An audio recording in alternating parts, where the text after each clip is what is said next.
പറയുന്നത് എന്ത് സുപ്രഭാതമാണ്. സുഹൃത്തുക്കളെ, എന്താണ് ഇവർ വിചാരിക്കുന്നത്? എല്ലാ മനുഷ്യരും വിഡ്ഢിയന്മാരാണോ, ഇതാണെന്നോ ഇവർ വിചാരിക്കുന്നത്? യഥാർത്ഥത്തിൽ നമ്മൾ മനസ്സിലാക്കേണ്ടത് ഇത് ഈ പറഞ്ഞിരിക്കുന്ന 75 വർഷമൊന്നും ആയിട്ടില്ല, 100 വർഷവും 125 100 75 വർഷമായിട്ടില്ല.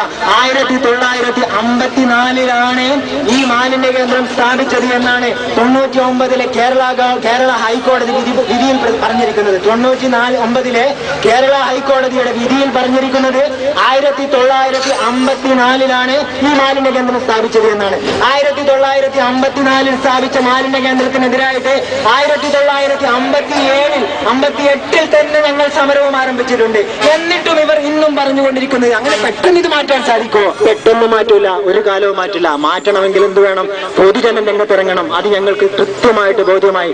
അങ്ങനെ 1999 മുതൽ ഞങ്ങൾ സമരത്തിലാണ്. കൃത്യമായിട്ട് 6 മാസത്തെ അല്ലെങ്കിൽ 1 വർഷത്തേക്ക് ഇടവേളകളിൽ. എന്താണ് ഈ 6 മാസം 1 മാസം 1 വർഷം എന്നൊക്കെ നിങ്ങൾ ചോദിക്കും. എന്താണെന്നല്ലേ? ഞങ്ങൾ സമരം തുടങ്ങും, തടയും, പറ്റില്ല എന്ന് പറയും, വിധി നടപ്പാക്കണം എന്ന് പറയും. ഉടനെ നമ്മുടെ മാന്യരായ പല രാഷ്ട്രീയ നേതാക്കന്മാരും രംഗത്ത് വരും. എല്ലാ പക്ഷക്കാരും ഉണ്ട്, അതിൽ വലതുണ്ട്, ഇടതുണ്ട്, അങ്ങനെയൊന്നും അല്ലാത്തവരും എല്ലാവരും ഉണ്ട്. അവരൊക്കെ വരും. എല്ലാവരും പറയും നമുക്കെല്ലാം പ്രശ്നങ്ങളൊക്കെ പരിഹരിക്കണ്ടേ, കൂടായിരിക്കണ്ടേ, ചർച്ച ചെയ്യണ്ടേ, നാളെയും ജീവിക്കണ്ടേ എന്നൊക്കെ പറഞ്ഞിട്ട് അവരങ്ങനെ ചർച്ചകൾ നടത്തി. എന്തായാലും ഇത് അവസാനത്തെ വാക്ക്. നിങ്ങൾ കൃത്യമായിട്ട് നോക്കുക, 2000 മെയ് 1 ശേഷം അവിടെ ഇടുകയില്ല എന്ന് പറയും. അങ്ങനെ കരാറുണ്ടാവും. ഞങ്ങൾ പറയും അങ്ങനെ പറഞ്ഞാലൊന്നും പോരാ, കൃത്യമായിട്ട് എഴുതി കരാറ് തരണം. അങ്ങനെ കരാറ് തരും. എല്ലാവരും ഒപ്പിടുകയൊക്കെ ചെയ്യും.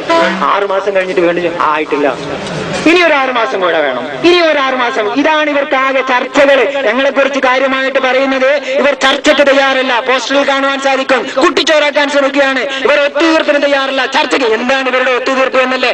6 മാസം അവധി, 1 കൊല്ലം അവധി എന്ന അവധി അവധി അവധി ഇങ്ങനെ പറഞ്ഞുകൊണ്ടിരിക്കുകയാണ്. ഒന്നും ചെയ്യാൻ വേണ്ടിയല്ല, സമരമില്ലാതിരിക്കാൻ, തുടർന്നും അവർക്ക് അഴിമതി നടത്താൻ അങ്ങനെ അവധി കിട്ടേണ്ടതുണ്ട്. അല്ലാതെ ഇത് ഇവിടെ തന്നെ ഇടും എന്നവർക്ക് പറയാൻ സാധിക്കുമല്ലോ, കാരണം ഹൈക്കോടതി വിധിയുണ്ട്. അപ്പൊ ഇവിടുന്ന് മാറ്റിക്കൊള്ളാം, പക്ഷെ അവധി വേണം, ഈ അവധി വേണം, അവധി വേണം എല്ലാ കാലവും ഇങ്ങനെ പറയുകയാണ് അവർ ചെയ്യുക. പ്രിയ സുഹൃത്തുക്കളെ, അങ്ങനെ കുറെ കാലത്തോളം ഇവർ